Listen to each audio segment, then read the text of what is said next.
천주교 정의교회 정주사제단 50년의 걸어온 길이라는 주제를 가지고 지금 그 50주년사를 집필하고 계십니다. 아마 전의용 교수님은 아마 또 따로 소개 안 해도 잘 아시죠? 네. 그 뉴스공장에도 자주 얼굴을 뵙고 또 저희들이 그 시국기도회 8월 15일, 14일 날 마지막으로 전반기 서울에서 집회할 때, 미사할 때 그때 또 나오셔가지고 또 이렇게 발언도 해주셨습니다. 정말 우리 시대에 정말 그 살아있는 또 말씀을 또 전해주고 또 어떤 방향을 이렇게 잡아주시는 분인데 또 오늘 그 교수님을 모시고 정의교회 사제단 50주년 걸어왔던 길들을 함께 이렇게 뒤돌아보는 시간 또 그러면서 우리가 함께 또 고민할 부분들 또 잘 말씀해 주시리라 믿습니다. 우리 큰 박수로 모시겠습니다.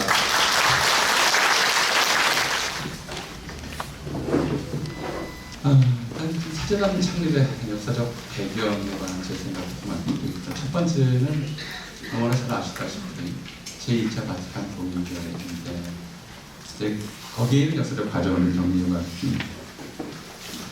인류는 제2차 세계대전의 참상을 겪으면서 그때까지의 인간관과 세계관을 고수했다가는 자멸을 면할 수 없다는 사실을 새삼스럽게 깨달았습니다. 최첨단 과학기술을 이용한 대량 살상 무기들은 전방과 후방, 군인과 민간인 사이의 경계를 허물었으며 인류 문명의 위대한 수산들을 가차없이 파괴했습니다. 전적인 나치가 자행한 홀로코스트는 인간성 자체를 회의의 대상으로 만들었습니다. 그때까지 인류가 상상했던 어떤 악마도 유대인 수용소의 나치보다 악랄하지 않았습니다. 세상을 파괴하고 인간성을 말살하는 것은 상상 속의 악마가 아니라 현실의 인간, 평범한 인간들의 사소한 악이라는 사실을 누구나 알 수 있었습니다. 게다가 이 전쟁에 참여한 사람들 절대 다수는 그리스도교인들이었습니다. 이 전쟁에서는 이교도에 맞서 그리스도교를 지킨다는 포교적 정의로 미개한 민족들을 정복하여 그리스도교의 세례를 베푼다는 나름의 명분도 세울 수 없었습니다. 이 전쟁은 더 많은 영토와 더 많은 대화를 얻으려는 쪽과 이미 가진 것을 지키려는 쪽 사이에서 벌어진 한역의 전쟁이 끝났습니다. 약육강식, 우승열파, 열패, 적자 생존을 강령으로 삼는 사회진화론적 인간관과 세계관에서 벗어나지 않으면 현세가 곧 지옥이 될 것임을 자명했습니다. 인종, 성별, 종교, 문화와 관계없이 인간 자체의 존엄성을 최우선 가치로 삼는 새로운 인간관, 제국주의적 팽창 충동을 억제하고 각 민족의 자주권을 인정하는 새로운 세계관을 만들어내야 했습니다. 새로운 인간관과 세계관을 정립해야 한다는 범인류적 자각 속에서 새로운 시대, 곧 현대가 열렸습니다. 연합군이 나치와 파시스트 일당이 지배하던 로마를 함락한 지 6개월 뒤 1944년 12월 당시 교황 피오 12세는 성탄 메시지를 통해 사람들이 이 전쟁에서 깨달아야 할 교훈을 아래와 같이 정리했습니다. 한마디로 하면 윤리적 및 법률적 원칙들이 국가의 기본 지침이 되어야 한다. 중간에 건너뛰고요. 교회는 보다 훌륭하고 보다 완전한 민주주의 형태들을 추구하고 있는 세계에 대해 가장 숭고하고 가장 필요한 메시지를 선포할 사명을 띠고 있다. 그 메시지는 인간의 존엄성, 즉 하느님의 자녀가 되라는 뜻입니다. 교황의 메시지에는 현대 세계의 보편 가치를 구성하는 기본 개념들, 인간 존엄성, 국가의 윤리성, 불의한 국가 폭력에 대한 민중의 저항권, 인간의 참전 해방을 위해 수행할 교회의 책무 등이 명료하게 담겨 있었습니다. 피오 12세는 거듭되는 전쟁으로 인간성이 말살되는 세계, 평범한 인간들의 악마성이 지배하는 세계를 바꾸기 위해서는 천주교회도 세속 세상을 향해 가장 숭고하고 가장 필요한 메시지를 선포할 사명을 쉼없이 이행해야 한다고 천명한 것입니다. 물론 이 각성이 천주교회에만 국한하지 않았습니다. 인류의 이성과 양심도 천주교회와 같은 방향을 가지고 있었습니다. 제2차 세계대전 종전 직후인 45년 10월 24일 51개 국가가 참여한 국제연합이 창설되었습니다. 유엔 헌장의 표방한 가치 역시 기본적 인권, 인간의 존엄성, 인간의 평등, 자유, 사회적 진보와 인간 생활 수준의 향상, 평화, 공동선 등이었습니다. 이로부터 3년 뒤인 1948년 12월 10일 프랑스 파리에서 열린 제3차 유엔 총회에서 세계 인권 선언이 채택되었습니다. 그 제1조는 모든 인간은 태어날 때부터 자유로우며 그 존엄과 권리에 있어 동등하다. 인간은 천부적으로 이성과 양심을 부여받았으며 서로 형제애의 정신으로 행동해야 한다. 제2조는 모든 사람은 인종, 피부색, 성, 언어, 종교, 정치적 또는 기타의 견해, 민족적 또는 사회적 출신, 재산, 출생 또는 기타의 신분과 같은 어떠한 종류의 차별이 없이 이 선언에 규정된 모든 권리와 자유를 향유할 자격이 있다. 더 나아가 개인이 속한 국가 또는 영토가 국립국, 신탁통치지역, 비자치지역이거나 또는 주권에 대한 여타의 제약을 받느냐에 관계없이 그 국가 또는 영토의 정치적, 법적 또는 국제적 지위에 근거하여 차별이 있어서는 아니 된다였습니다. 인간의 존엄성과 기본권, 만민 평등에 관한 생각은 18세기 계몽주의적 자연법 논자들이 천부인권론을 주창한 이래 조금씩 확산했고 제1차 세계대전 이후 한때 고조되기도 했으나 20세기 중반까지도 보편 상식으로 자리 잡지는 못했습니다. 오히려 유럽인들에게는 피부색에 따라 인간의 우열이 나뉜 자는 인종차별주의, 그리스도교인에게는 이교도들을 개종시킬 종교적 의무가 있다는 대사적 시각과 유럽의 문명이 전 인류의 표준이자 모범이라는 문화 절대주의가 상식이었습니다. 물론 성차별과 계급차별은 더 명시적이었습니다. 이런 상황에서 인종, 성, 종교, 문화, 정치적 신념, 계급과 계층에 따른 차별이 없어야 한다라는 선언은 한갓 구두선에 지나지 않았습니다. 선언만으로는 사람들의 보편 상식을 바꿀 수 없었습니다. 상식을 바꾸려면 먼저 지식체계 전반을 바꿔야 했습니다. 이후 1950년대에 걸쳐 인문사회과학 각 분야에서 기존의 인간관과 세계관을 바꾸려는 시도가 활발히 전개되었습니다. 역사와 사회현상의 합법 착성과 절대성을 확신했던 사회진화론과 마르크스주의 모두가 폐위의 대상이 되었습니다. 그 대신 인류 역사와 문화의 다양성과 상호 의존성, 포용성, 상대성을 강조하는 태도가 확산했습니다. 역사는 과거에 실제 했던 모든 것이라기보다는 역사가의 관점과 필요에 따라 발굴되고 그들의 인식 안에 배치된 사실들이라고 본 영국 박사가 에드워드 카이의 주장이 폭넓은 동의를 얻었습니다. 그는 1961년에 출간된 역사란 무엇인가에서 역사란 특정한 법칙 또는 신의 뜻에 따라 발전하는 객관적 실체가 아니라 인간들의 의지에 좌우되는 과거에 관한 집단 기억이라고 주장했습니다. 역사의 발전이라는 개념을 적용할 수 있다면 그것은 확신하기 어려운 법칙을 맹신하여 인간의 생명을 하찮게 여기는 행위들로서가 아니라 현실을 더 나은 상태로 바꾸기 위한 끊임없는 성찰과 집단 노력으로 이루어야 했습니다. 프랑스 역사철학자 미셸 푸코는 관계 역사, 지식의 보고와 감찰 처벌 등의 전략을 통해서 인간의 이성과 그에 기초한 지식들은 절대적 진리 또는 그 파편이라기보다는 역사적 구성물이자 당대 권력의 의지가 만들어낸 것이라고 규정했습니다. 지식이 곧 권력이라는 그의 명제는 모든 보편 상식을 회의의 대상으로 삼았던 유럽 68혁명의 정신과 상통합니다. 아메리카 서인도 제도의 프랑스 식민지 태생인 프란츠 파논도 이 대지에 저주받은 자들을 출간한 해도 공교롭게 1961년이었습니다. 그는 이 책을 통해 모든 식민지 인용과 교육은 거짓이라는 명제를 제시했습니다. 유럽인들이 식민지인들에 관해 구축한 지식뿐 아니라 유럽인들의 지배력과 영향력 아래에 형성된 식민지인들의 자기인식 또한 허구라는 것이었습니다. 프랑스의 인류학자 클라우스 레비스트로스도 1964년 신화학 철권을 발표했습니다. 유럽에서 인류학은 본래 역사가 없는 지역, 즉 문자로 기록된 연대기가 없는 지역을 연구하기 위한 목적으로 만들어진 학문이었습니다. 그러나 레비스트로스는 야만의 정신과 문명의 정신은 구조적으로 다르지 않으며 인간의 특성은 모든 곳에서 같다고 주장했습니다. 20세기 중반까지 유럽인들과 미국인들이 구축한 세계와 인간에 관한 지식이 절대적 진리이거나 진실, 나아가 세계의 표준적 지식이 될 수는 없으며 이런 지식은 유럽 세계의 사람들에게는 폭력이거나 허구일 뿐이라는 생각이 1960년대 이후에 지성사를 지배했습니다. 그리스도교 신학도 이런 지성사적 흐름과 교류하지 않을 수 없었습니다. 제2차 세계대전 이전 가톨릭 신학의 주류는 콜라타락에 빠져 있었습니다. 주류 신학자들은 교회가 현실의 변화 양상에 관심을 기울이거나 다원주의와 상대주의를 용인하는 것은 진리의 절대성을 훼손하는 일이라고 보았습니다. 16세기 과학혁명은 사람들이 신의 섭리로 이해했던 일들을 과학적 해명의 대상으로 바꿔나갔습니다.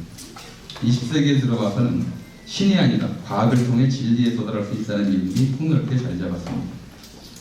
인간 이성의 산물인 과학에 대한 무한 신뢰는 인간을 교만하게 만들었고 신앙의 기반을 축소시켰습니다. 주류 신학자들은 근대 과학의 결론들을 경멸하고 인본주의를 배척하는 것으로 이에 대응했습니다. 세상의 변화에 자발적으로 뒤처지는 선택을 한 셈이었습니다. 이런 상황에서도 일부 신학자는 당대의 인문사회과학자들과 결부하면서 신학의 역사비평적 방법을 도입했고 인간을 탐구함으로써 하느님의 모습을 볼 수 있다고 주장했으며 여러 민족의 다양한 문화를 이해하고 의미를 활동을 제기했습니다. 하지만 천주교회가 세상을 향해 특별한 메시지를 수시로 발표해야 한다고 했던 디오 12세조차도 1950년 해치기 인류를 발표하여 신학자들에게 스콜라 철학에서 이탈하지 말라고 촉구했습니다. 그런데 전쟁 중 그리스도교인들이 자행한 잔혹한 범죄 행위를 하나님의 뜻으로 돌릴 수 있을 것인가? 성실한 그리스도교인들을 악인으로 만든 불의한 정치체제와 사회구조에 관심을 기울이지 않는 것이 올바른 신학적 태도입니다. 인간을 하나님의 도구로 대하는 태도와 국가 이성의 도구로 대하는 태도 사이에는 어떤 차이가 있는가? 천주교회는 이런 질문들을 답해야겠습니다. 게다가 1960년대는 이것들이 무슨 의미가 있는가라고 묻는 것이 교양인의 책무가 된 시대였습니다. 아벨 평범성을 이끈 것은 무조건적 믿음, 회의하지 않는 확신이라는 것이 전후 세대가 내린 과학적 결론이었습니다. 이 결론은 분명 천주교가 지켜온 믿음의 방식과 배치되었습니다. 천주교회는 변화하는 세상을 계속 외면할 것인가 아니면 그런 세상과 대화할 것인가 중에서 하나를 선택해야 했습니다. 1958년 10월 28일에 열린 콘클라베에서 안젤로 주세페 론칼리 베네치아 대주교가 교황으로 선출되어 요한 23세가 되었습니다. 교황이 된 지 3개월 후 그는 공의회를 소집하겠다는 결심을 발표했습니다. 전후에 진전된 세계관과 인간관의 변화에 대응하여 천주교회의 신학적 문제들과 소목방침들을 전면 재정의하기 위해서는 공의회를 열어야 했습니다. 공의회 개막 1년 반 전인 61년 5월 15일 이게 이제 아까 말씀드렸던 이에이치카나 아니면 이제 데이지 저주가 프란츠 파농의 책이 나온 바로 그 해입니다. 요한 23세는 유저 발주문에 해당하는 배치 어머니여 소승을 발표했습니다. 그리스도의 계명에 부합하여야 할 현대의 사회 발전에 관하여라는 부제가 붙은 이 배치에서 그는 인간의 전체, 곧 영혼과 육체, 지성과 의지 등 전인을 포용하는 것이 그리스도의 가르침이라는 기본 전제로 전후의 새로운 사태에 대응하는 가톨릭 교회의 태도 변화를 천명했습니다. 주목되는 것은 전인을 포용한다는 구절이었습니다. 제 기준이었습니다. 영혼과 육체, 천국과 현세, 신의 의지와 인간의 지성을 엄격히 구분하고 각각의 전자를 후자에 앞세우는 것이 그때까지 가톨릭이 가지고 태도였습니다. 인간들이 현세에서 겪는 숱한 고통은 천국에서 누릴 영원한 행복에 비하면 하찮은 것들이었습니다. 현세에서 인간들에게 고통을 안겨주는 정치적 사회적 상황들, 인간을 오만하게 만드는 지성의 결과물들은 가톨릭 교회의 관심사가 아니었습니다. 그러나 이 시점에서 가톨릭 교회는 현세에 대한 교회의 무관심과 인류가 현세에서 자행한 악행들 사이에 아무런 관계가 없다고 단언할 수 없었습니다. 그가 보기에, 아니 세상 사람 모두가 보기에 교회에는 세상에 하나님의 선한 의지로부터 이탈하지 않도록 경고하고 계도할 의무가 있었습니다. 어머니요 스승은 당대의 사회 변화와 관련하여 가톨릭 교회가 견제해야 할 몇 가지 원칙적 태도를 제시했습니다. 첫째, 자유주의 경제관과 마르크스주의 경제관 모두를 개척할 것. 둘째, 노동자의 임금과 농민 생산물의 가격은 자유시장이 아니라 노동자와 농민의 인격권과 생존권 존중이라는 정의와 형평의 원칙에 따라 결정되어야 할 것. 셋째, 재산 사유권은 인간의 기본권에 속하지만 그 사회적 성격을 충분히 발휘할 것. 넷째, 국가는 각 개인의 창의와 노력으로 완수할 수 있는 것들을 보조성의 원리에 따라 육성, 격려, 조정, 보충, 보완하는 데에 머물 것. 다섯째, 국가와 국가 간, 민족과 민족 간에도 정의와 평등의 원칙이 지켜지도록 할 것. 여섯째, 가톨릭의 도덕률과 정의감을 가진 평신도의 정치사회적 활동을 확대할 것 등이었습니다. 제2차 바티칸 공의회 제1회기가 끝나고 제2회기가 시작되기 전인 63년 8월 11일 요한 23세는 또 다른 예칙, 지상의 평화를 발표했습니다. 당시 교황은 위암으로 간헐적인 유익 추절을 겪으면서도 이 글을 썼고 이 글을 발표한 지 2달이 채 안 되어 선종했습니다. 이는 교황이 가톨릭 성직자와 신자들뿐 아니라 선의를 가진 인류 전체에게 보내는 첫 번째 메시지이기도 했습니다. 요한 23세는 지상의 평화에서 우선 현대과학 기술의 발전은 하느님이 자신의 모상으로 창조하신 인간의 속성에 따른 것이라고 전제함으로써 과학과 종교의 본반 발전을 인정했습니다. 그에게 과학의 발전은 종교의 자리를 위협하는 것이 아니라 오히려 우주와 인간을 창조하신 하느님의 무한한 위대하심을 드러내는 것이었습니다. 그는 이어 하느님이 인간 본성 안에 새겨준 자연법을 찾고 지키는 것이 인간의 의무라고 선포했습니다. 인간은 애초부터 홀로 사는 존재가 아니었기에 이 의무는 여러 형태와 등급의 공동체들 안에서 수행되어야 했습니다. 개인과 개인, 개인과 각급 사회단체, 개인과 국가, 국가와 국가의 관계에서 이 의무는 공동선의 축으로 표현됩니다. 물론 공동선 추구의 기본 바탕은 인간의 품위여야 했습니다. 지상의 평화는 인간의 기본권으로 첫째, 생존과 품위 있는 생활 수준에 관한 권리, 둘째, 물리적이고 문화적인 가치에 관한 권리, 셋째, 종교 자유에 관한 권리, 넷째, 신분 선택의 자유에 관한 권리, 다섯째, 경제적 문제에 속한 권리, 여섯째, 집회와 결사의 권리, 일곱째, 이주와 이민의 권리, 여덟째, 정치 참여의 권리의 8가지를 제시했습니다. 18세기 말부터 계몽주의자들이 주장해온 민주적 재권리와 더불어 종교적 자유에 관한 권리를 기본권으로 인정한 점이 두드러집니다. 종교적 자원주의를 승인하지 않고서는 전체주의를 향한 충동을 막을 수 없다는 사실을 천주교회 스스로 깨달은 결과였습니다. 권리에 수반하는 인간의 의무로는 자기 권리에 상응하는 타인의 권리를 인정하고 존중할 의무와 진리 탐구의 의무를 지시했습니다. 요한 23세는 지상의 평화에서 공권력의 목적이 공동선의 실현의 힘을 분명히 했습니다. 공동선은 인간이 자기 자신의 완성을 더욱 충만하게 더욱더 자유롭게 추구할 수 있는 사회생활의 모든 조건들을 포함하는 것으로서 인간의 권리를 보장하고 확장함으로써 실현되며 그 기본적 요소는 윤리적 질서의 인정과 존중입니다. 그는 또 공권력이 보조성의 원리에 따라 행사되어야 한다고 명시했습니다.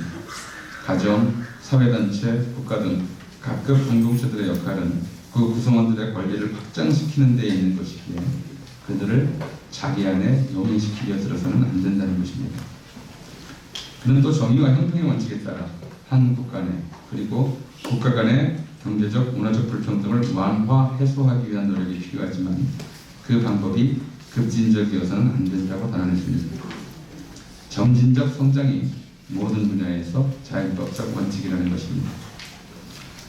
그는 가톨릭 사제와 평신도들 앞에 선의의 인류 전체 앞에 놓인 거대한 과제는 진리, 정의, 사랑, 자유 안에서 사회생활의 성관계를 재구성하는 것이라고 선언했습니다. 지상의 평화에 따르면 그렇게 재구성된 관계가 곧 평화이며 하느님은 평화의 본주이기에 지상의 평화가 실현되고 유지되도록 노력하는 것이 그리스도교 공동체의 책무가 됩니다. 요한 23세가 선종한 지 18일 후 새 교황 바오 6세가 선출되었습니다. 그는 전임자의 유지를 이어 공의회를 속개했습니다. 63년 9월 21일부터 65년 12월 8일까지 총 4차례의 회기가 진행되었습니다. 공의회 중 발표된 모든 문헌이 가톨릭 교회와 현실 세계의 관계를 다루고 있지만 특히 교회에 관한 교의 헌장인 인류의 입과 현대 세계의 교회에 관한 사목 헌장인 기쁨과 희망은 가톨릭 역사에 새로운 이정표를 세웠습니다. 제3세기 폐막일인 64년 11월 21일에 공표된 인류의 빛은 신적인 것과 인간적인 것의 결합이 교회의 신비라고 선언하고 통신도들에게 그들이 갖춘 지식과 능력과 성망에 따라 교회의 선악에 관련되는 일에 대하여 자기 견해를 밝힐 권한이 있을 뿐 아니라 때로는 그럴 의무까지도 지닌다고 제시했습니다. 공의회에서 평신도 구하는 주제를 다룬 것은 이때가 처음이었습니다. 또 하느님의 구원 계획은 무슬림을 포함하여 창조주를 알아놓으시는 사람들 전부를 포함하며 그 외에는 믿지 않는 자들에게까지 관심을 기울여야 한다고 촉구했습니다. 이로써 가톨릭 교회는 그리스도교인들의 교회를 넘어 전 인류의 교회로 들어올려졌습니다. 전체 공의회 폐막 하루 전인 65년 12월 7일 현대 세계의 교회에 관한 사목헌장인 기쁨과 희망이 공포되었습니다.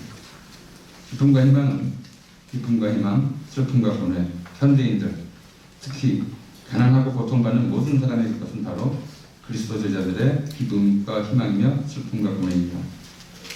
그리스도 제자들의 공동체는 인류와 인류 역사에 긴밀하게 결합되어 있음을 체험한다라는 구절로 시작했습니다.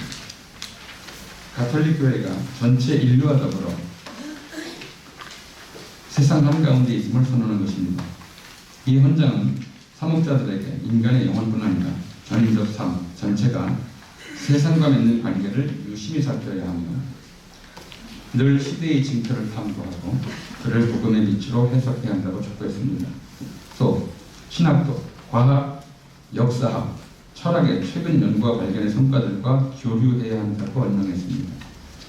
가톨릭 교회는 이 헌장을 발판으로 세상과 충돌하는 교회에서 세상과 대화하는 교회로 이행했습니다. 요한 23세는 이런 이행의 절실성을 아조르나멘토라고 표현했습니다. 영어로 업투데이트에 해당하는 이 말은 가톨릭 교회가 역사 속에서 인간들의 현실적 삶의 변천 과정 속에서 자기 위치를 찾아야 한다는 의미였습니다. 교회는 변화와 쇄신을 새 시대의 새 사명으로 삼았습니다. 사목헌장은 요한 23세가 두 회칙에 담은 내용을 심화, 확대, 발전시켰으며 인간 존엄성을 최우선 가치로 두고 연대성과 보조성의 원리에 따른 공동선의 추구를 모든 단위 공동체의 책무로 규정했습니다. 기쁨과 희망은 또 인간의 생활 전체가 사목적 관심의 대상이며 가톨릭 사제들에게는 인간의 생활과 관련한 모든 현상에 대해 윤리적 판단을 내릴 책무가 있다고 설명했습니다. 이 사목헌장을 통해 세상을 초월해 있던 가톨릭 교회가 세상 안으로 들어왔습니다. 그 이때를 전후해서 개신교계에서도 비슷한 일들이 벌어졌습니다. 넘어가죠. 두 번째, 사회문제 관행에 대한 한국 천주교의 태도 변화입니다. 다음 페이지 넘어가겠습니다. 30페이지입니다. 한국 천주교회 역시 이제 세상과 속세를 초월해 있던 세상을 초월해 있던 한국 천주교회는 제2차 바티칸 공의회 이후에야 현실에 관해 발언하기 시작했습니다.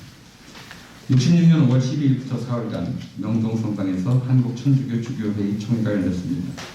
회의를 마치면서 주교단은 공동 사목교서를 발표하여 제2차 바티칸 공의회의 가르침을 한국 천주교회 안에서 구체적으로 적용 실천하려는 의지를 공개적으로 표명했습니다.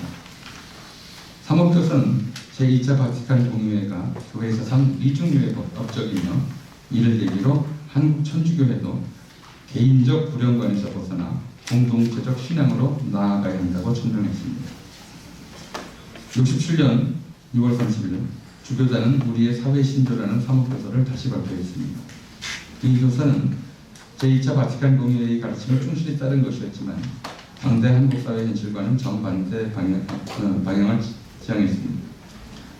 수출주도형 산업화 정책의 핵심 구성 요소였던 저임금 최고가 정책은 노동자와 농민노조에게 인간다움성을 보장하지 않았고 공적 성격을 갖는 사회재산은 국가적 동원의 대상이 되었을 뿐 공정하게 분배되지 않았습니다. 이 사목교서를 따르려면 현실의 사회 현상을 규율하는 정부 정책과 대립하지 않을 수 없었습니다. 게다가 한국교회는 이에 앞서 가톨릭 학생연합회, 가톨릭 노동청년회, 가톨릭 노동청년회 농촌부 등 청년학생, 노동자, 농민들로 구성된 평신도 단체들이 조직되어 있었습니다. 68년 1월 경기도 광화시 소재 신도중물에서 제2OC 회원들을 중심으로 노동조합이 결성되었습니다. 회사 측은 조합원들을 해고했으며 지방행정당국과 경찰은 인천 제2OC를 불법 노동쟁의의 배후로 몰았습니다.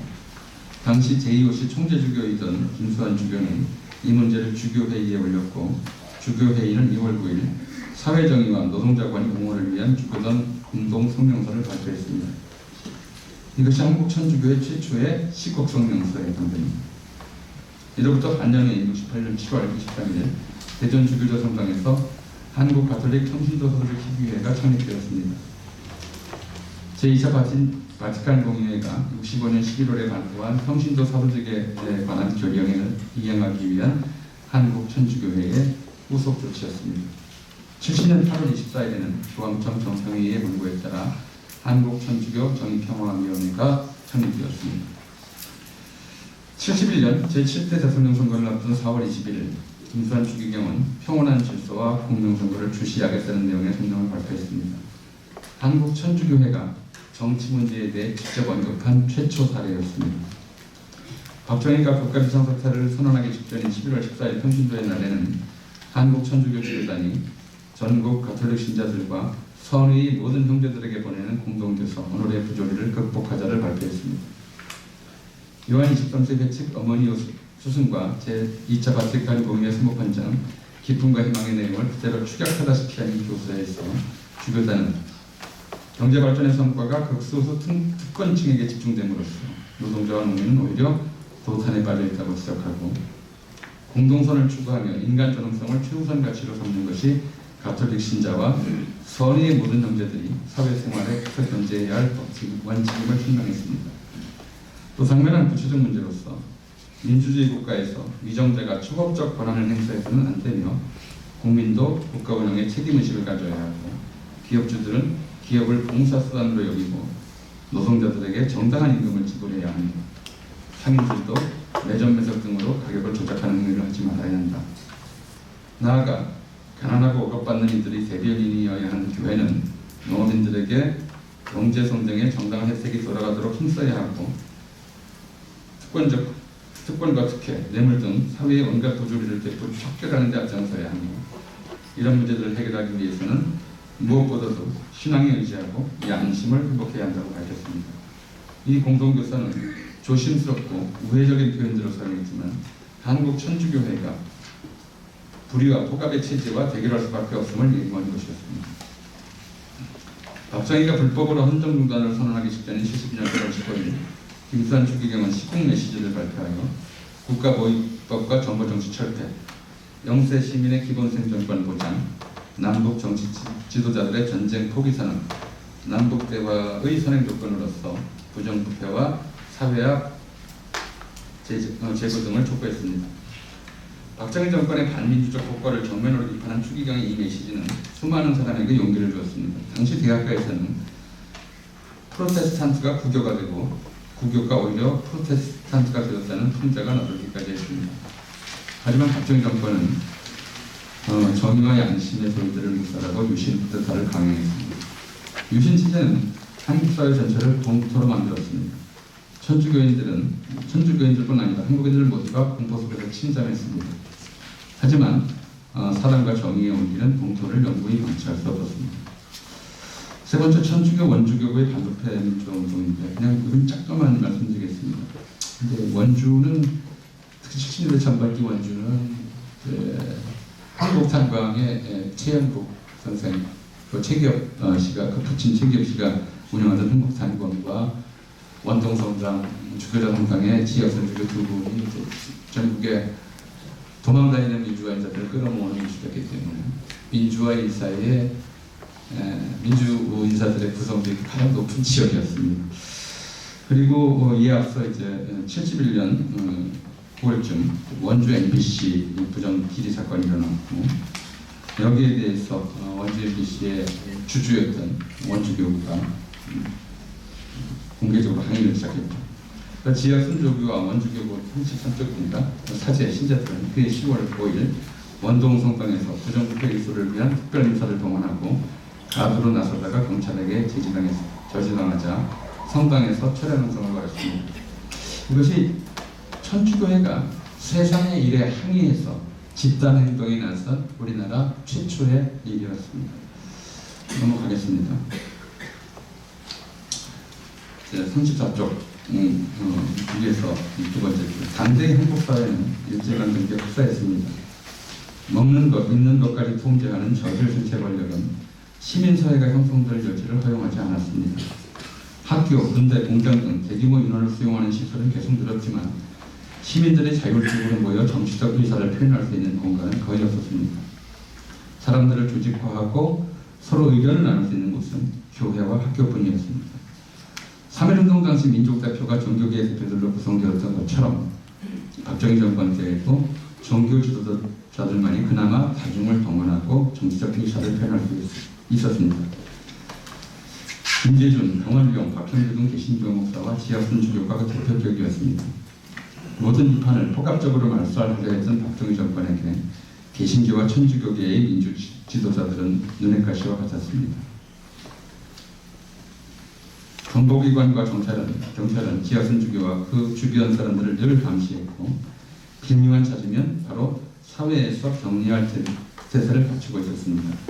74년에 지하순 주교 구속은 70년대 초에 이미 예정된 일이었다고 보아도 지나치지 않을 것입니다. 두 번째, 인혁당 민청학년 조작 사건과 지하순 주교 구속과는 넘어가겠습니다. 시간이 많지 않아서 37쪽 지하순 주교 석방운동과 사제단 창립. 주교가 체포된 것은 앵거르 주교가 수교한 1839년 이후 처음 있는 일이었으니 주교단이 결코 간과할 수 없는 사태였습니다. 추기경은 곧바로 주교단 창립위원회를 소집했습니다. 7월 8일 오전 주교단 상임위원회 속상에 추기경은 나타나지 않았습니다. 그 시각 그는 남산중앙정보부에서 지하순 주교와 면담했습니다. 지하순 주교가 김지하에게 돈을 주기는 했으나 민청학년과는 무관하다는 사실을 확인한 그는 다음날 다시 주교단 상임위원회를 열어 지하순 주교 구속 문제를 논의했습니다. 그날 저녁 젊은 신부들이 추기경을 면담했습니다. 주교 구속에 모두 격분한 상태였는데 특히 두 그룹의 신부들이 적극적이었습니다. 한 그룹은 원주교구 신부들이었고 또 한 그룹은 신학생 시절 지하순 주교에게 배운 서울대교구 신부들이었습니다. 신안봉, 최기식, 양대석 등 원주교구 신부들이 먼저 서울대교구와 인천, 수원, 춘천 등 가까운 지역 신부들에게 연락해 지하순 주교가 납치된 것 같다라는 소식을 전했습니다. 주일미사가 끝난 뒤 저녁 9시쯤 서울, 인천, 수원, 춘천 등 수도권 교구에서 모여든 30여 명의 젊은 신부들, 추기경을 찾아가 지주교 일이 어떻게 돼가는지 물었습니다. 추기경에게도 대책은 없었습니다. 한 신부가 지렁이도 밟으면 꿈틀거린다고 이제 저희들이 좀 꿈틀거려 볼까요? 라고 말했습니다. 추기경은 한동안 침묵하다가 그렇게 한번 해보라고 했습니다. 그러고는 교황대사에게 연락해 사태 해결 방안을 논의하고 월요일 영동성당에서 지하순 주교를 위한 미사를 공헌하겠다고 밝혔습니다. 7월 10일 새벽 저녁 6시 영동성당에서 지하순 주교를 위한 기도회가 열렸습니다. 윤봉희 대주교가 집전한 기도회에는 서울, 원주, 인천, 청주, 수원, 순천의 6개국 교구 주교, 신부, 수도자, 평신도 등 1,500명이 참석했습니다. 신부만 300명에 달했는데 이는 당시 전국 신부의 3분의 1이 넘는 수였습니다. 기도의 도중 주교단 명의의 지하순 주교의 여행에 관하여라는 경위서가 발표되었습니다. 주교단은 이 경위서를 통해 지하순 주교와 민청학년 관련자들을 순수한 애국 애족심에서 일하다가 나라의 현실에 대한 견해 차이와 법 해석과 운영의 차이로 말미암아 구분된 분들로 표현했습니다. 기도회가 진행되는 중에 김산 추기경은 중앙정보부 차장 김재규의 주선으로 박정희 대통령을 만편담했습니다.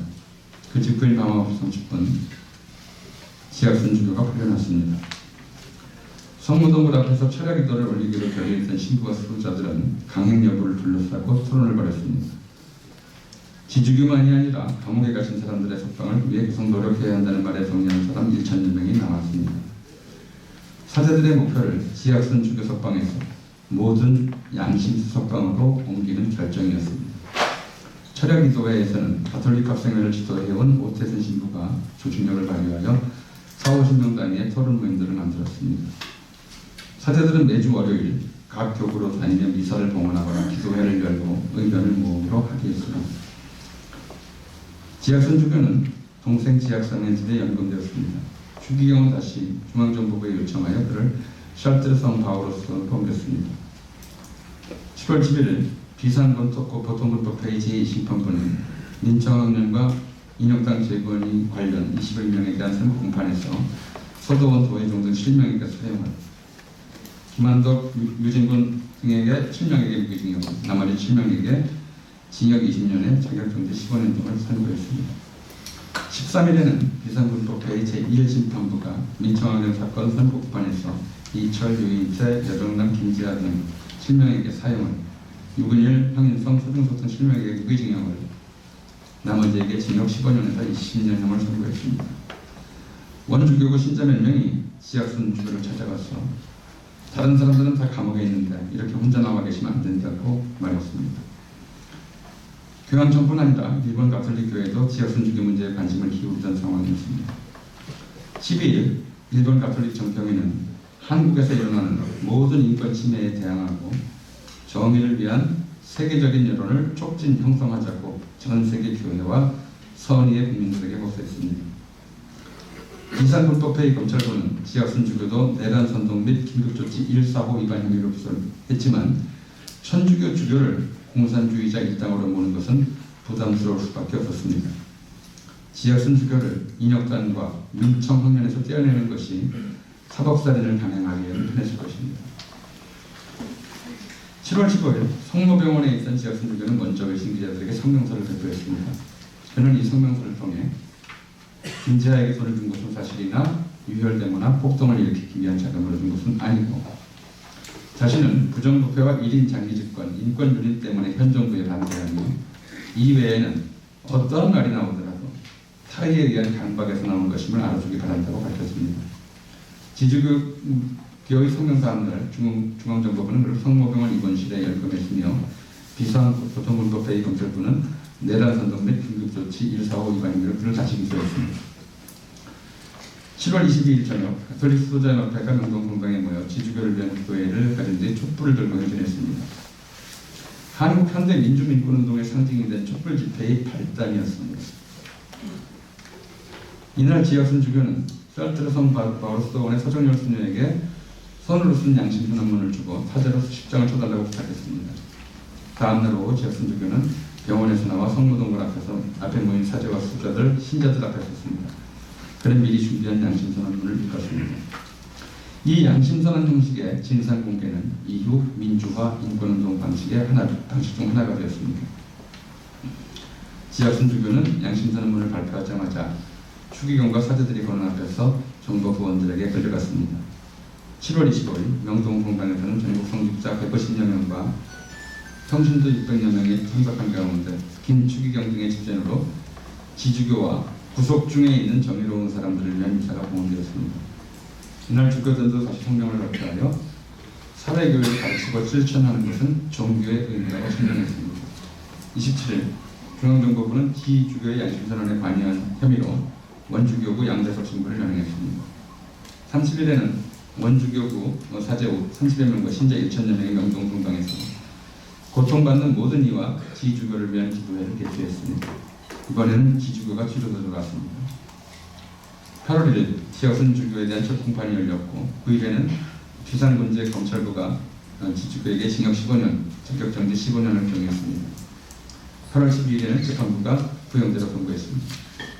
그날 저녁 6시 명동성당에서는 사제 200여 명, 수도자 500여 명, 신자 3천여 명이 참석한 가운데 2천여 명이 참석한 가운데 지하순 주교와 고통받는 모든 이를 위한 특별미사와 철야 기도회가 개최되었습니다. 전주중앙성당에서도 사회적인 교연과 국가를 위한 합동미사가 열렸습니다. 14일에는 서울리 원심리에서 15일에서는 원주원성성당에서 미사가 봉헌되었습니다. 지하순 주교 공판이 진행되는 동안 신현봉 최기식 두 신부는 원주교구 사제들을 대표하여 상경에서 가톨릭 출판산에 골방에 머물며 지주교 구명운동을 위한 천주교 내의 협력관계를 구축하는 데에 진력했습니다. 서울대교구에서는 신학교 동기인 김세감, 안충석, 양홍, 함세우 신부 등이 열심히 했습니다. 그들은 이제부터 매주 월요일에 새로 만나곤 했는데 김지석 신부와 신현봉 신부의 요청에 따라 서울대교구 사제들을 교협하는 데 중심적인 역할을 했습니다. 8월 15일 문서광 저격 사건이 일어났습니다. 한국 사회 전체가 애도와 추모 분위기에 휩싸였습니다. 이런 상황에서도 사제들은 전국 국교구를 다니며 지주교를 위한 기도회를 열었습니다. 15일에는 원주 원동 성당에서, 다음 날에는 인천 답성 성당에서, 19일에는 부산 중앙동 성당에서 기도회를 열었습니다. 8월 26일 월요일 인천 답성 성당에서 전국 사제 합동 기도회가 열렸습니다. 박성래, 함세웅 등이 기도하는 전국 사제단의 주장이라는 문건을 미리 준비하여 이 자리에서 주교와 사제 130여 명의 서명을 받았습니다. 서명 과정에서 일부가 전국 사제단이라는 명칭에 반대하여 발표 때의 제목은 우리의 주장이 되었습니다.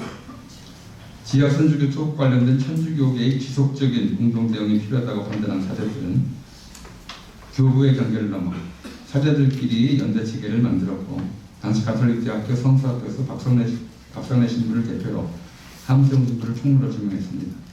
다만 명칭은 정하지 않았습니다. 8월 31일부터 9월 1일까지 경상북도 외관 피정회질에서 평협총회가 열렸습니다. 지역 선주교는 평협의 총재주교였습니다. 참가자들은 총회를 마치면서 민주화를 촉구하는 성명서와 주교단의 일치된 의사표시를 바라는 건의문을 채택했습니다. 9월 11일 명동성당에서 고통받는 사람들을 위한 기도회가 열렸습니다. 성직자와 신도 등 1,500여 명이 참석한 이 기도회에서는 지역 선주교가 교황 바오로 6세와 김수환 추경에게 보낸 옥중 메시지가 공개되었습니다. 이와 별도로 기도회에 참석한 사제들과 평협회원들은 지주교의 양심선언 적극 지지, 언론 탄압 즉각 중단, 긴급조치 2호 즉각 해제 및 투옥 중인 지주교, 목사, 교수, 변호사, 학생들의 즉각 석방을 요구하는 공동 결의문을 채택했습니다. 애초에는 기도회 후 가두 시위를 벌일 예정이었는데 유경수 국민장으로부터 얼마 지나지 않은 때라 보류했습니다. 그러자 시위 참가할 작정으로 광주에서 올라온 친구들이 강력 항의했습니다. 이에 시위는 9월 23일 원주에서 하기로 합의했습니다. 다음 날인 12일 동아일보는 이 결의문 작성의 주체가 전국 정의구현 사제단과 전국 평신도협의회 일동이라고 보도했습니다. 이날 각 언론사에 배포한 보도문에 전국 정의구현 사제단이라고 명기했는지 아니면 사제 중 한 명이 기자에게 그렇게 말했는지는 제가 확신할 수가 없었습니다. 어쨌거나 정의구현 사제단이라는 이름이 처음으로 세상에 등장하는 순간이었습니다. 함세웅 신부님의 회고에 따르면 8월 16일 기도회에서 기도하는 사제들이라는 명예를 사용했는데 기도하지 않는 사제가 어디 있느냐고 비판하는 사람이 있어서 새로운 이름을 논의하던 중에 원주교구에서 온 성볼론반 선교의 외부인 신부가 하나님의 대표 속성은 정의라고 해서 정의구현이라는 문구를 넣었다고 합니다.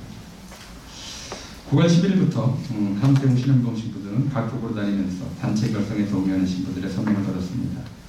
전국 800여 신부 중 500여 명이 서명했습니다. 이 과정에서 교구별로 대표 역할을 맡은 신부들도 정해졌습니다. 물론 과정이 순탄치만은 않았습니다. 서명한 대구교구 신부 일부는 명단에서 이름을 빼달라고 요구하기도 했습니다. 함세웅 신부는 각자가 하나님과 한 약속이니 명단은 공개하지 않겠다고 답했습니다. 단체 결성을 주도한 신부들에게는 애초부터 위계적 지휘체계나 의사결정 구조를 갖춘 통상적 조직을 만들려는 의도가 없었습니다. 교구별로 분리되어 있는 전국의 사제들이 상시적으로 연대할 수 있게 하는 것, 문신의 폭이 상대적으로 좁을 수밖에 없는 주교단을 대신해 필요할 경우 사회적 발전, 발언과 실천을 하는 것 정도가 사제단 결성의 목표였습니다. 그랬기에 참여 여부는 철저히 사제들의 자발성에 맡겼고 해치기나 조직 운영기 정도 만들지 않았습니다. 대외 활동에 필요한 대표 직함과 내부 연락에 필요한 총무 역할만 있으면 되었습니다. 9월 22일 명동성당에서 지역 선수의 석방을 요구하는 신국교 연합기도회가 열렸습니다. 참석자들은 민주주의 실현과 긴급조치 전면 무효화 등을 요구하는 선언문과 결의문을 채택 발표했습니다. 지역 선주교 석방운동을 매개로 에큐메니컬 운동의 새 집행이 열린 중입니다. 다음 날인 9월 23일에는 원주교구 원동성당에서 천주교 정의구현 전국 사제단이 주최한 첫 기도회가 열렸습니다. 신부 300여 명을 비롯해 1,500여 명이 참석했습니다.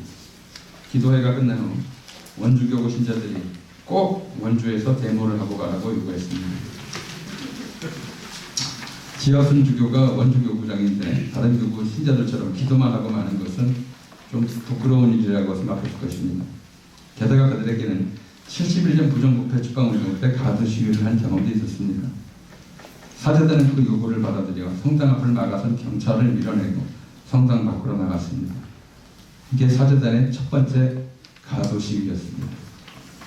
9월 26일 명동성당에서 사제단이 공식 발족을 알리는 순교자 찬미기도회가 열렸습니다. 주례는 대전교구 황일동주교, 강론은 청주교구 김광혁 신부가 맡았습니다. 1부는 미사봉원, 2부는 주교들이 자리를 뜬 가운데 성모동굴에서 진행된 현실의 부조리 고발과 사제단의 시국선언이었으며 비밀리에 계획된 3부가 시위였습니다. 제2부에서는 박상래 신부가 기조연설을 하고 경제 제1주의에 항의하는 제1서국 시국선언문을 발표했습니다. 우리는 인간의 위대한 존엄성과 소명을 믿는다라는 문장을 시작한 이 시국선언은 세계의 일화와 보다 인간적인 세계 건설이 인류의 소명이며 교회는 인간의 존엄성과 소명, 그의 생존 권리, 그 기본권을 선포하고 일깨우고 수호할 권리와 의무를 가진다고 천명했습니다. 사제단이 첫 시국권 선언으로 공박한 것은 다름 아닌 경제 제1주의였습니다. 경제 제1주의 또는 성장 제1주의는 유신체제의 자기 정당화 기제였을 뿐 아니라 선성장 후 분배론과 결합하여 부정부패와 대중수탈을 합리화하는 도구였습니다. 경제성장과 국가발전을 위해 현재의 고통을 참아야 한다는 정치담론은 천국에서 영생하기 위해 현재의 고통을 참아야 한다는 증거담론과 유사하게 대중을 수동적이고 무기력한 존재로 만들었습니다. 경제 제1주의는 곧 물신 숭배주의로서 인간을 물질 아래에 두는 문화를 확산시켰습니다. 따라서 경제 제1주의 비판은 인간의 존엄성은 지상에서 구현되어야 한다는 제2차 바티칸 공의의 가르침에 정확히 부합했습니다. 사제단은 제1시국선언을 통해 천주교계와 정치 현실의 문제를 넘어 인간을 억압하는 구조적 문제 전반에 관한 목소리를 내겠다는 의지를 분명히 했습니다. 이제 인간을 고통 속에 몰아넣고 인간의 존엄성을 훼손하는 세상의 모든 문제가 사제단의 관심사가 되었습니다. 선언서를 낭독한 뒤 장대기를 입은 사제들은 십자가를 앞세우고 고통과 비탄, 절망으로 가득 찬 거리로 걸어나갔습니다. 오태순 신부가 메가폰을 들고 유신헌법 절폐하라, 중앙정법을 해체하라, 구속자 석방하라, 노동자 농민 착취말라 등의 구호를 선창하면 참가자들이 따라 외쳤습니다. 지나가던 행인들은 박수로 호응했습니다. 시위 행렬이 국립국장사나 명동예술국장 앞에 이르렀을 때 경찰이 앞을 막아섰습니다. 행렬은 땅바닥에 앉았고 신현동 신부가 일어나 지학선 주교 석방하라고 외쳤습니다. 경찰이 신신부연복을 조르고 연행했습니다. 이 장면이 외신 기자의 카메라에 찍혔습니다. 폭력을 휘두르는 불의한 권력에 맞서는 사제단의 고난을 표현하는 상징적 사진이었습니다. 신현동 신부가 잡혀가자 시위대의 구호에는 신현군 신부 석방하라가 추가되었습니다. 시위 참석자들은 신신부가 풀려났다는 소식이 전해질 때까지 1시간쯤 연전홍성을 계속하다가 명동 공항으로 퇴각했습니다. 다음은 제 내용을 채우고 있는 중인데요. 그냥 여기만 읽어보겠습니다. 사제단의 관점에서 또는 종교적 관점에서 지상의 모든 것은 인간을 중심으로 통합되어 있습니다. 그렇게 인간의 존엄성을 수호하고 보장하려는 인권운동과 민주화운동은 하느님이 창조한 모든 존재들에게 각자의 몫을 보장해 주려는 환경생명운동과 다르지 않습니다. 또 평화는 서로 다른 존재들이 창조주의 뜻에 따라 조화롭게 공존하는 상태로서 환경생명운동의 지향이기도 합니다. 타자와 공존하려는 의지는 평화의 기반인 동시에 민족 통일의 전제입니다.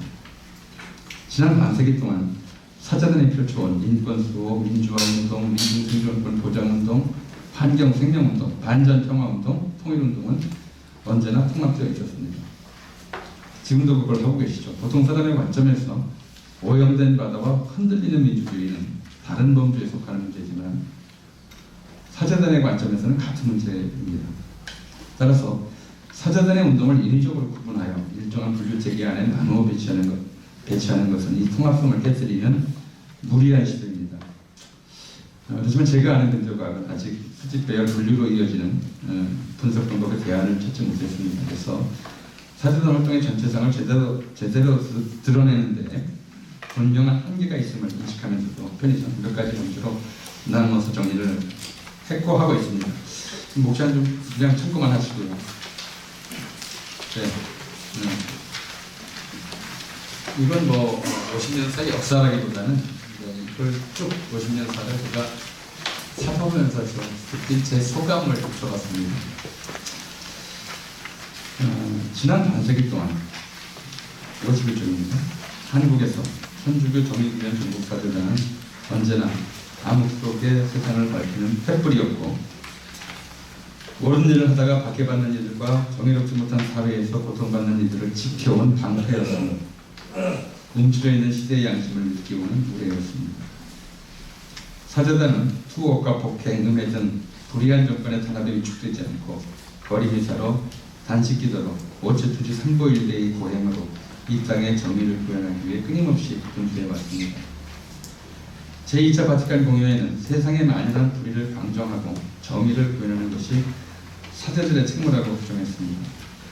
사제단은 불의한 권력과 사회 구조로 인해 고통받는 사람들을 정의와 평화가 넘치는 세계로 이끌었다.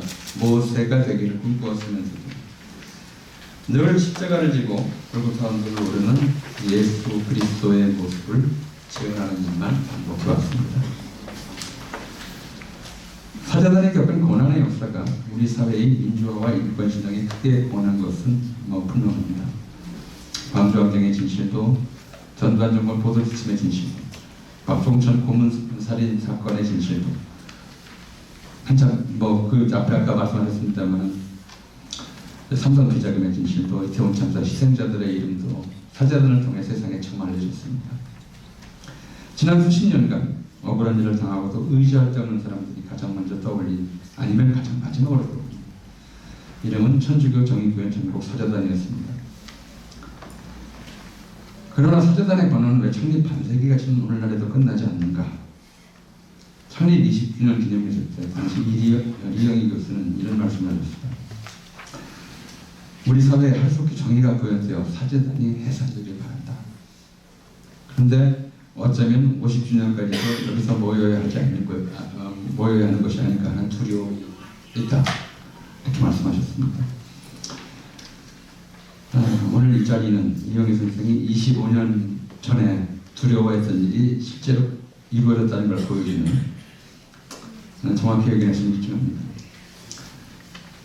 사제단이 어쩔 수 없이 겪었거나 자초한 헤아릴 수 없이 많은 고난에도 불구하고 정의구현은 아직도 요원합니다.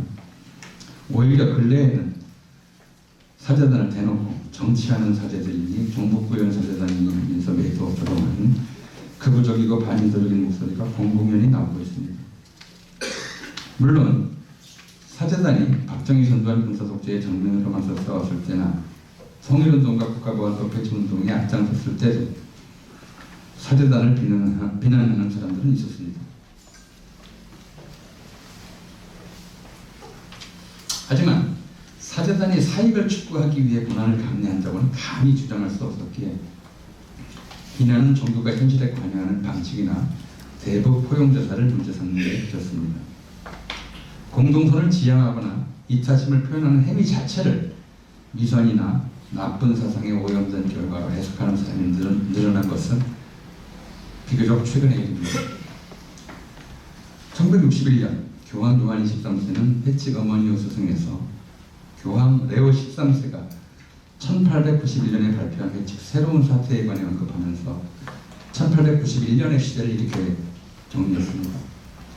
그 당시 널리 만연되어 경제 문제에서 맹위를 떨치던 경제관은 자연주의적 견해로서 모든 것은 완전히 자연의 필연적인 힘에 귀속되어야 하며 도덕법칙과 경제법칙 사이에는 어떠한 상호관계도 없다는 것이었다. 따라서 경제활동을 하는 사람은 오로지 자신의 이익만을 추구하면 된다는 것이다. 경제 주체들의 상호관계를 규정하는 최고의 법칙은 오로지 무제한의 자유경쟁이다.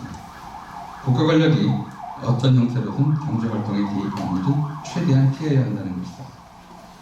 그 시대의 경제계에서는 강자들의 오만한 명령이 합법화되었을 뿐만 아니라 실제로 그 명령이 사람들의 경제관계를 온전히 지배했으며 그리하여 경제계 전체의 질서가 그 밑바탕에서부터 흔들리게 되었다.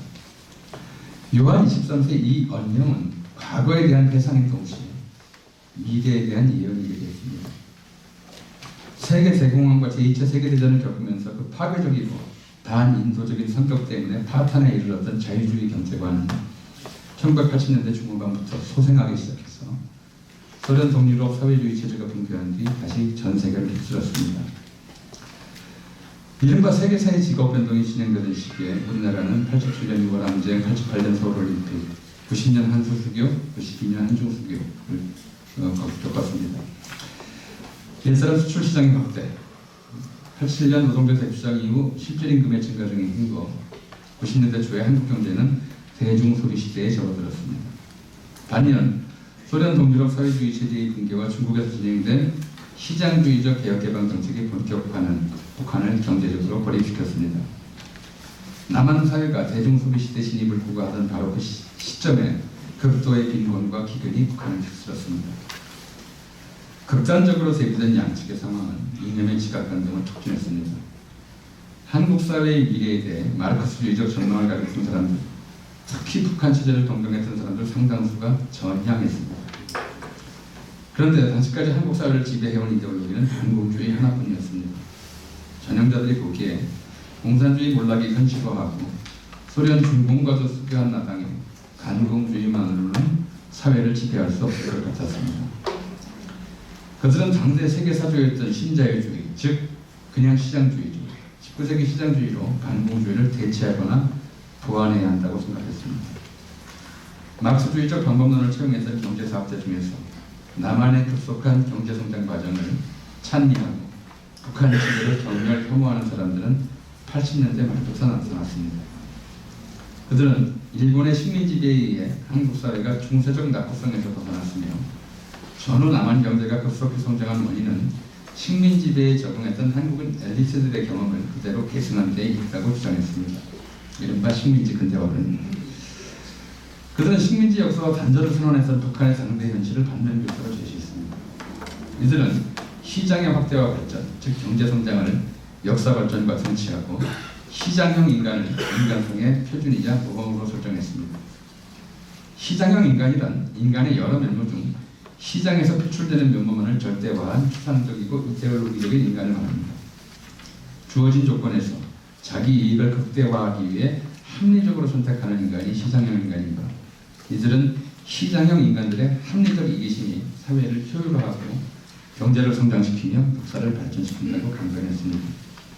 이들이 내세운 이론은 19세기 자유주의 경제론과 성물적 인물서관을 결합시킨 데 불과했습니다. 그러나 이는 재벌을 비롯해 시장에서 우월적 지위를 확보한 소위 기득권층에 의해 정확히 부합했습니다.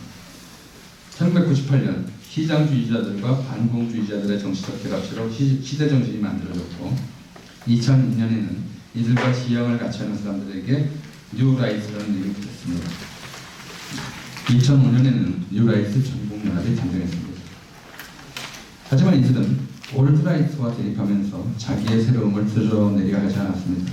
이름만 뉴라이트였을 뿐 올드라이트와 이들 사이에는 아무런 관계도 없었습니다. 그리고 이명박 정권은 자체로 뉴라이트 정권이었습니다. 뉴라이트 지식인들은 이명박 정권을 지지하는 담론을 적극적으로 생산 유포했고 이명박 정권은 뉴라이트의 저변을 넓히기 위해 음으로 양으로 지원을 아끼지 않았습니다. 일베 등 사이버 공간이 제공하는 익명성 뒤에 숨어 뉴라이트 담론을 폐륜적으로 유포하는 인터넷 커뮤니티들도 이명박 정권 때 출연했습니다. 이명박 정권 말기 국정원 댓글 공격팀이 의존한 것도 뉴라이트의 논리였습니다. 주로 사이버 공간에서 익명으로 표출되던 뉴라이트의 폐륜적 논리는 세월호 참사를 계기로 현실 세계에 공공연히 진출하기 시작했습니다. 제 자식 죽은 이유는 알자고 수십일째 산책하는 부모들 앞에서 폭식하는 폐륜성은 과거 검은 기술자들이나 밀실에서 미리 드러내고 있을 것이었습니다. 평범한 젊은이들이 자기의 정치적 의사를 표현적으로 표현하는 일은 이태원 참사 때에도 되풀이되었습니다. 지난 4월에는 제주도 일대에 서북청년단 명예의 현수막이 내걸리기도 했습니다. 제2차 세계대전 중 그리고 그 직후의 홀로코스트와 양민학살 때 드러났던 인간성의 최저선이 다시 드러나고 있습니다. 한국 뉴라이트의 인간관에 따르면 이기심에 기초하지 않은 모든 인간 행위는 미선이거나 잘못된 사상에 오염된 결과입니다. 그들이 독립운동가를 혐오 비하하고 민주화 운동과 인권 운동과 진보 활동가들을 공산 전체주의 세력으로 매도하는 이유입니다. 사제단의 활동은 지난 49년간 한국에서는 인간 생활과 관련한 거의 모든 지표가 현격히 개선되었습니다. 사람들의 생활 수준은 높아졌고 그들이 누리는 정치적 자유의 폭은 확대되었습니다. 하지만 인간성 또는 영성이 그만큼 고양되는 때문입니다. 지난 반세기 동안 한국 천주교 사제는 800여 명에서 5,500여 명으로 7배 가까이, 신자는 100만 명에서 590여만 명으로 6배 가까이 늘었습니다. 1974년 9월 23일 원동 성당에서 열린 사제단 창립기도회에는 300여 명의 사제가 모였습니다. 전국 사제의 40%에 가까운 인원이었습니다. 지금의 사제수 비례를 적용하면 2,000명 이상에 상당합니다. 한국 천주교 교세가 확대되는 만큼 사대전의 세력이 확대되지 못한 것은 분명합니다. 지금 이 자리에 젊으신 분이 많이 안 보십니다.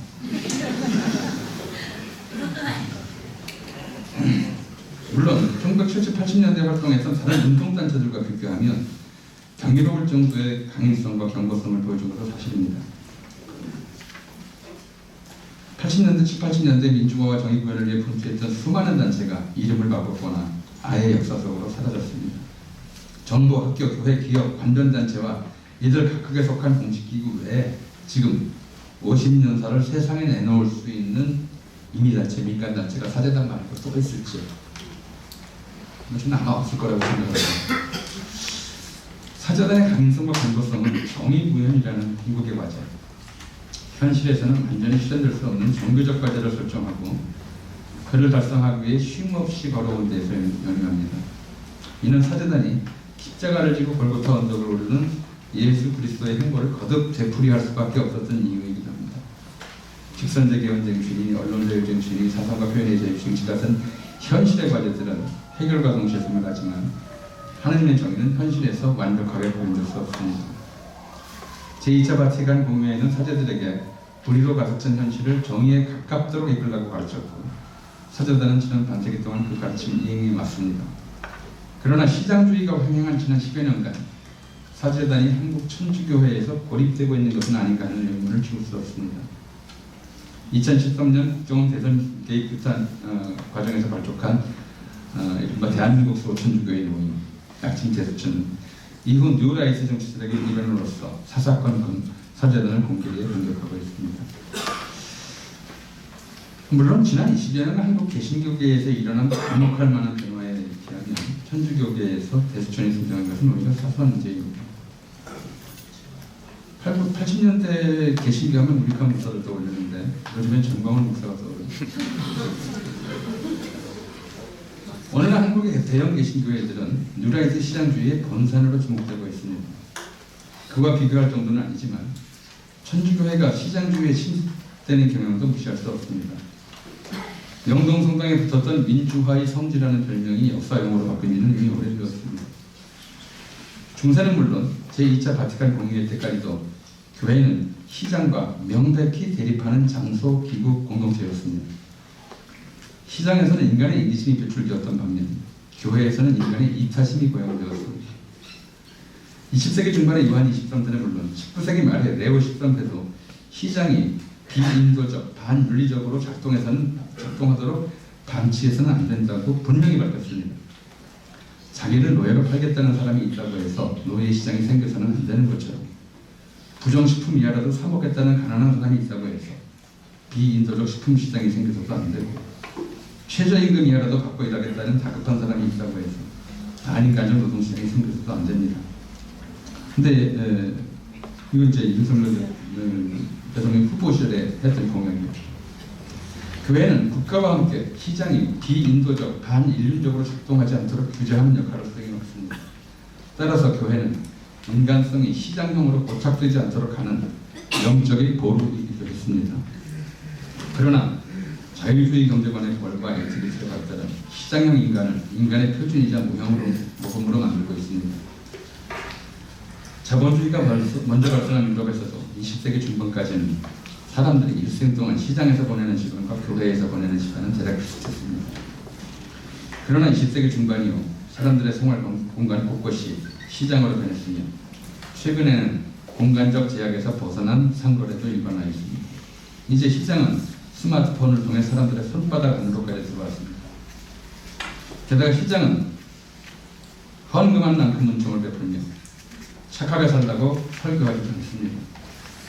시장 논리에 익숙해진 사람이 늘어나는 것이죠. 국가는 물론 교회까지 시장처럼 만들려는 욕망이 고조되고 있습니다.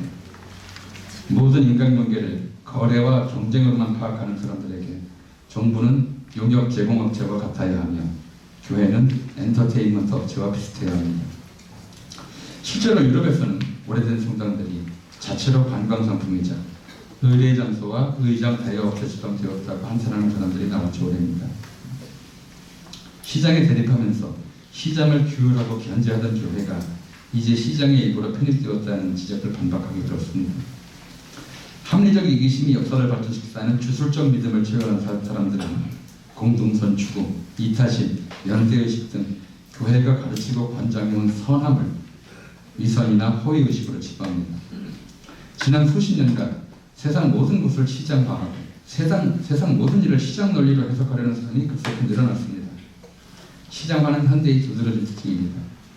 이 추세를 멈추거나 되돌리기 위해 분투하는 사람들이 이룬 성과는 미미한 일입니다. 돈이 곧 복이라고 믿는 사람들에게 복음을 과연 무엇일까요? 사제단은 하느님의 모상으로 창조된 인간의 존엄성을 지키기 위해 반세기 동안 분투해왔고 49년 전 창립 당시에 무려 반세기 전에 경제 제1주의에 항의하는 제1지국 선언문을 발표했지만 인간을 상품의 일종으로 취급하는 시장주의의 광풍을 꺾지 못했습니다. 종교는 늘 인간의 물질적 속성을 상대적으로 가볍게 취급했으나 시장주의에 지배되는 현대인 대다수에게는 물질적 속성이 거의 전부입니다. 이런 사람들에게 착하게 살아야 할 이유를 되찾아 주는 것이 사제단과 한국 천주교회 나아가 인류 전체의 가치가 아닐까 생각합니다. 마지막으로 제가 생각하는 시대의 진표를 좀 보고 말씀드리겠습니다. 지난 10여 년 사이 인류가 일찍이 겪어본 적 없는 위기적 상황들이 펼쳐가고 있습니다. 첫째는 인간의 노동력을 상품으로만 취급하는 시장주의의 귀결로서 기계의 인간화이며 둘째는 특히 한국에서 두드러진 현상인 출산율의 급속한 저하와 인구 감소이고 셋째는 인류에게 어떤 재앙을 초래할지 아직도 예측하기 어려운 기후 변동입니다. 첫째, 지난 몇 년 사이에 키오스크에 주문하면 로봇이 음식을 가져다주는 식당이 급속히 늘었습니다. 대형 할인점에는 계산원이 별로 없습니다. 고속도로 설계에서 요금 수납원들은 선보일들의 고행 시효를 일시일자를 지켰지만 이는 예외적인 수준이며 조만간 이 현실은 거의 모든 산업 부문으로 확산할 것입니다. 2019년에 OECD는 현존지구의 14%가 소멸할 것이고 32%는 급진적 변화를 겪을 것이라고 예측했습니다. 지금의 AI는 노동을 넘어 미술, 음악 등 예술 창작의 영역에서도 어지간한 전문가보다 나은 기량을 과시합니다. 19세기 초 영국에서 일어난 기계 파괴 운동 이래 기계에 대한 공포는 줄곧 인류의 의식 깊은 곳 한편에 자리 잡아왔습니다. 인간과 대등하거나 인간보다 우월한 능력을 확보한 기계가 인간의 일자리를 빼앗고 인간을 지배하며 전국에는 인간을 멸종시킬지도 모른다는 두려움을 표현한 영화도 많습니다. 최근에 인공지능과 로봇 공학 발전은 이 디스토피아적 예상의 현실화를 앞당기고 있습니다. 17세기 사람 데카르트는 모든 유기체는 기계라고 설파했습니다. 그 시대에 기계를 대표한 물건은 시계였습니다. 태엽만 감아주면 쉬지 않고 움직이며 고장나도 부품만 갈아주면 다시 원상태로 회복되는 이 기계는 자본의 관점에서 인간의 모범이 되기에 충분했습니다. 우리나라 사람들도 시계를 처음 보았을 때부터 태엽 감는 걸 밥 준다고 했습니다. 이 기계의 인간성에 대한 통찰은 보편적이었습니다. 산업혁명은 기계 생산과 기계에 의한 생산을 일반화했습니다. 시계보다 더 정밀하고 더 인간적이거나 심지어 인간보다 우월한 기계들이 속출했습니다. 산업혁명 이래 이 지구상에서 가장 빠른 속도로 증가하는 물체는 기계와 기계 부품입니다. 생활공간 주변에 기계가 늘어나면서 기계와 인간을 유사한 존재로 인식하는 태도도 확산했습니다. 최근 바이오테크놀로지의 무기 발전은 실제로 인체의 장기들을 생산, 복제 가능한 기계 부품과 같은 물체로 인식하게 만들었습니다. 생존 경쟁을 생명체와 인간 사이 모두에 적용되는 진화의 동력으로 이해하는 사회 진화론과 도덕과 법과 무관한 무제한의 자유경쟁을 시장 발전의 유일 동인으로 파악하는 시장주의는 필연적으로 능력지상주의에 속합니다. 사회의 불평등과 불공정은 각 개인의 능력차에 따른 당연한 현상이며 불평등을 인위적으로 해소하려 드는 것은 공산주의이고 불평등 구조 안에서 승자가 되기 위해 각자의 능력을 키우는 것이 올바른 삶의 태도라는 주장이 능력지상주의의 요지입니다. 그런데 능력은 본디 성능과 마력으로 분해되는 기계의 동물입니다. 요즘의 기계는 힘과 정확도, 지속성에서뿐 아니라 종합적 판단력에서도 인간보다 앞섭니다. 현대인은 기계의 덕목을 숭상하고 스스로 기계처럼 되려 하면서도 기계가 인간의 자리를 빼앗을까 두려워하는 모순된 상황을 자초했습니다. 그런데 기계의 인간화부터 심각한 문제가 인간의 기계화입니다. 76년도 김수환 추기경의 성산 메시지를 읽어보겠습니다. 근로자의 희생 위에 축제를 한 것인지 경제 성장을 위한 인구 억제 일환으로 정부 시책의 불임 수술을 비롯하여 낙태를 무제한 허용하려는 현실은 얼마나 우리 사회에 있어서 인간성과 인간 생명이 경시되고 있는지를 잘 증명해주고 있습니다. 이런 사고방식 그대로 가지고 있다면 다음 단계로 경제성이 없고 비생산적인 무력한 인간, 병들고 노쇠한 인간은 제거되어도 무방하다는 주장이 나오지 않으리라고 누가 보장할 수 있겠습니까? 인간은 윤리적이요 도덕적일 때 비로소 인간입니다. 김수환 추기경이 메시지를 낸 때로부터 40년 가까이 지나서 2014년에 유명한 프랑스 소설가 베르나르 베르베르는 단편 소설 황혼의 관련해서 실제로 병들고 노쇠한 인간들을 제거하는 미래 사회를 묘사했습니다. 능력지상주의는 반윤리와 부도덕의 다른 이름입니다. 과거의 교환은 인간이 짐승 수준으로 타락하지 않도록 하는 일이었으나 현대의 교환은 인간이 기계처럼 되지 않도록 막는 일이라 할 것입니다. 기계로 전락해가는 인류를 구원할 방법을 찾는 것도 사제단과 현대신학의 과제여야 하지 않을까 생각합니다. 두 번째, 느닷없이 얘기가 나오고 있는데요. 맨 마지막 58페이지. 인구가 급증하는 시대는 모든 것이 부족한 시대였습니다. 집도, 식료품도, 의복도, 학교도, 직장도 인구수가 속도에 맞춰 늘어나야 했으나 현실은 그렇지 못했습니다. 사람들은 남보다 먼저 더 좋은 것을 차지하기 위해 치열하게 경쟁했습니다. 능력지상주의가 한국 사회에 깊이 뿌리 내리는 데에는 급속한 인구줄과도 한몫을 했습니다. 우리나라에서는 1960년 안전한 피임약 에너비트가 출시되었고 출산율을 낮추기 위한 범국가적 캠페인이 벌어졌습니다. 그리고 이른바 가족계획운동은 기생충 박멸운동과 함께 한국 역사상 가장 두드러진 성과를 거뒀습니다. 그러나 한국 사회는 이 캠페인이 성공하자마자 다급히 방향을 전환해야 했습니다. 2000년대 중반 역사상 한 번도 겪어보지 못한 인구 감소에 대한 두려움이 국가와 사회를 엄습했습니다. 작년 출생아 수는 25만 명 이하입니다. 50년대 말부터 70년대 초에 걸친 베이비 붐 시대에 비하면 4분의 1 수준으로 떨어졌습니다. 이런 추세에서 현재의 병역 체제가 유지된다면 20년 후 대한민국 국군 병력은 20만 명을 넘을 수 없습니다. 그에 앞서 보육시설, 유치원, 학교들이 차례로 과잉할 것이고 아동과 청소년을 주국외국으로 하는 모든 업종에 괴멸적 타격을 입을 것입니다. 현대 한국인들이 전 재산을 묶어두다시피 한 주택가격이 없어질지도 충분히 짐작할 수 있습니다. 역사상 처음으로 각 개인의 선택으로 세계를 축소하는 시대가 도래했습니다. 혹자는 한국인들이 집단저서를 선택했다고까지 말합니다. 인구 감소가 경제위기와 직업세계의 혼란을 야기하는 데 그치지는 않을 것입니다.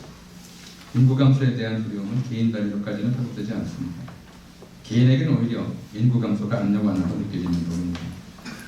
하지만 개인 또는 가족 단위의 선택은 또 다른 근시안적 태도를 양성합니다.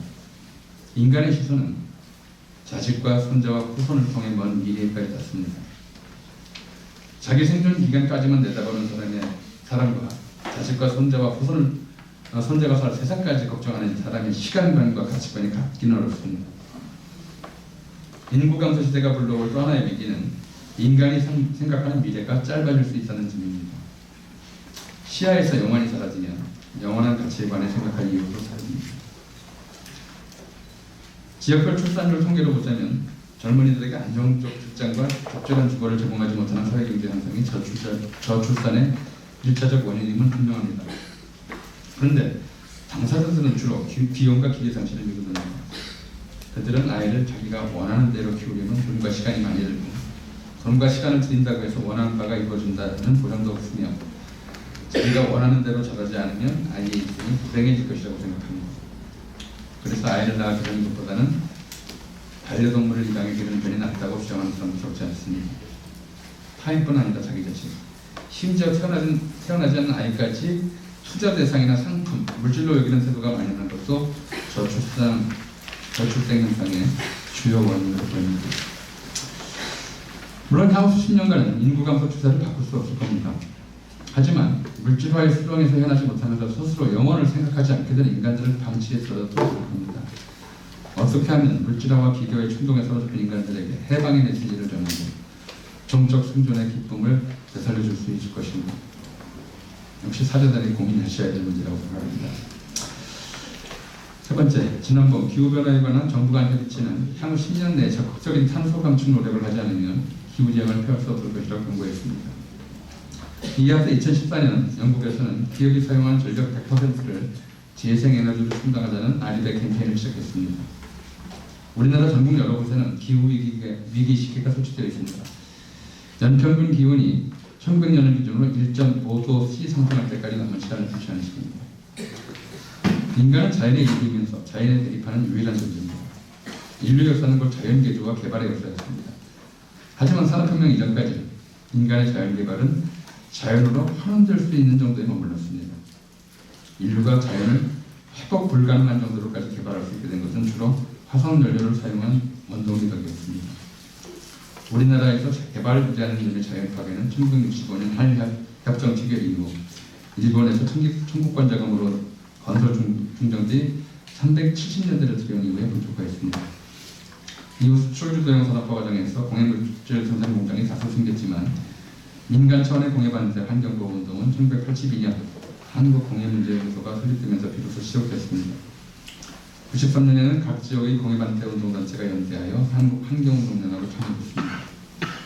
사제단은 공해 반대 운동 초기부터 이 운동에 동참했습니다. 새만금 갯벌 지키기, 평택 대추리 지키기, 강정마을 지키기, 천성산 지키기, 밀양 송전탑 건설 반대, 성주 사드 배치 반대, 핵발전소 및 폐기장 건설 반대 등 사제단이 시장주의와 개발자본주의에 맞서 싸워온 역사는 일일이 매거하기 어려울 정도입니다. 지금의 윤석열 정권은 일본의 핵폐수 해양방류를 지지하고 전 정권의 신재생 에너지 비중 확대 정책을 공격하며 아리백 규제를 회피하고 핵발전 확대를 공언하는 등 사제단과 정확히 반대 방향으로 나아가고 있습니다. 그런 만큼 윤석열 정권의 시대착오적 기후위기 대응 정책에 맞서 사제단이 할 일은 많아질 것입니다. 게다가 기후재앙은 원도의 불평등을 심화할 것이 분명합니다. 기후재앙이 인류 공통의 문제이면서 계층적 문제가 될 수밖에 없는 연유입니다. 범세계적 차원에서 환경운동과 환경규제가 진행 중이지만 인류가 기후재앙을 막을 가능성은 매우 적어 보입니다. 그리 멀지 않은 기후재앙의 시기에는 인류가 이제껏 겪지 못했던 숱한 일들이 생깁니다. 하느님께서 창조한 세계를 온전히 보존하자가 이제까지 사제단의 주장이었는데 온전히 보존하지 못한 결과가 나타났을 때 그때 또 어떤 이야기를 할 수 있을지 고민하셔야 될 것 같습니다. 제 시간을 너무 많이 했습니다. 저희들 마치겠습니다.